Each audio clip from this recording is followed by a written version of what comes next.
Hello there. Today, I wanted to talk about dispelling some of the myths and misconceptions around niches, creating your niches. What does that mean? Why am I doing this? Why are you pigeonholing me? If you feel triggered when you are trying to niche down your audience, then you come to the right place. First of all, I wanted to say that you might have noticed that some of the big time marketing gurus out there are not niching down.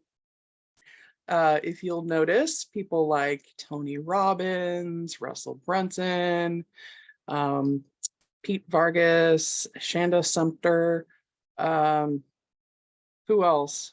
I'm sure there's lots of people out there that you can think of that don't really seem like they're um, Dean Graziosi. Some people that are the big time gurus, they don't seem like they're niching down. They seem to be going after any and all audiences.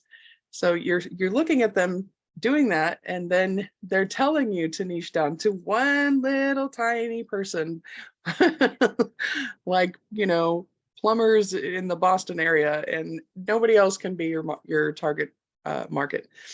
So if that has triggered you because you're like, well, that's not what you're doing, that's one of the things I wanted to address, because one of the things that you want to consider is what their marketing and advertising budget is.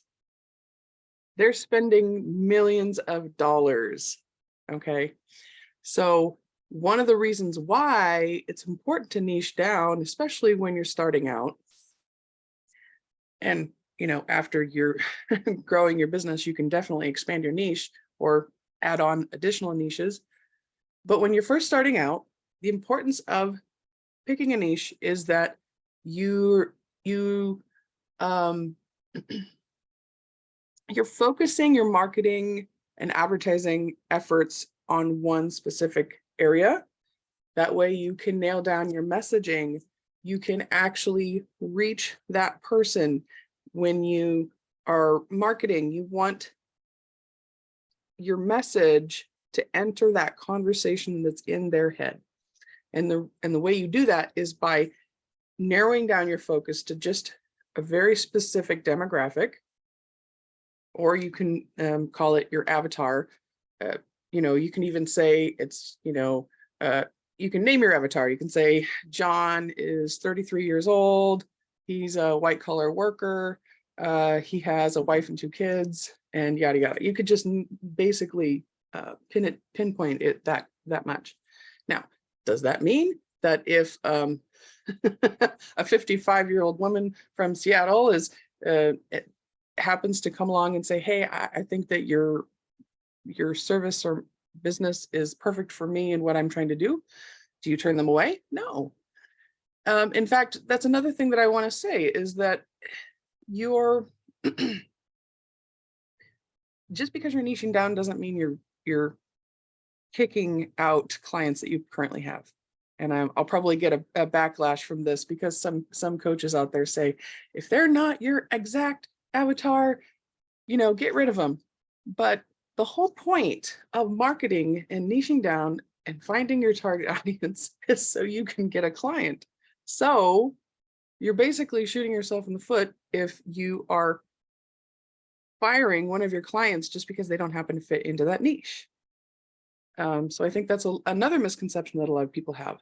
So you're focusing on a specific demographic in order to have your marketing and advertising efforts be concentrated enough to penetrate that market. Okay. And that doesn't mean that you're married to that niche for life. In fact, if you wanted to experiment with it, then you can pick a niche, market and advertise to that particular niche for 1 month, 2 months, 3 months, whatever, see how effective it is. And then you can shift, adjust, do a 180, switch to a completely different demographic. It's up to you, because you do not have to be married to that specific niche. That is just your point of entry into your market. Okay. It's adjustable, it's flexible, it's adaptable. You can shift it around. You can change your avatar completely, but only focus on one niche for every marketing campaign. That's the important distinction, is you don't have to have only this one niche, but what you do need is that one niche for that marketing campaign. So if you don't, if you're going after a generalized populace, then you're going to have to be spending millions of dollars in advertising just to reach anybody. Okay. It's kind of like shooting with a rifle versus shooting with a pistol or something, because you're focusing on very, very specific target versus it's just kind of a spray and pray attitude. So I'm hoping that some of this is helping with your resentment towards being pigeonholed, or your resistance to picking a niche, because it's not the end all be all. You can shift it, but just make a decision today so that you can start focusing your marketing efforts on that one person today. So recap. Once you make it big, then you can expand your niches. But for the time being, when you're starting out, pick one, market to that one niche for a set amount of time, and then you can adjust and make changes, shifts, alter your avatar. And lastly, just because you are saying that this is your niche, that doesn't mean you have to exclude people that happen to become your clients that don't fit inside of that niche. As long as you can serve them, as long as they find value in what service you're providing to them, then it's a match. Okay. And if you have one client that happens to be male, and you have to say, oh, well, I serve mostly women, you can just go ahead and say, I serve women, yada, yada, yada, just say that who that person is. And you happen to also be helping this person that doesn't fall inside of your demographic, and that's perfectly fine.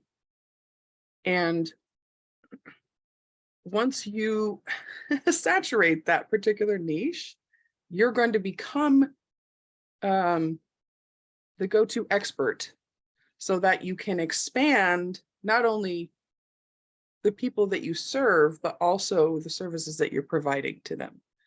So I hope that some of this has helped with your resistance to picking a niche. And have a great day and happy marketing. Take care.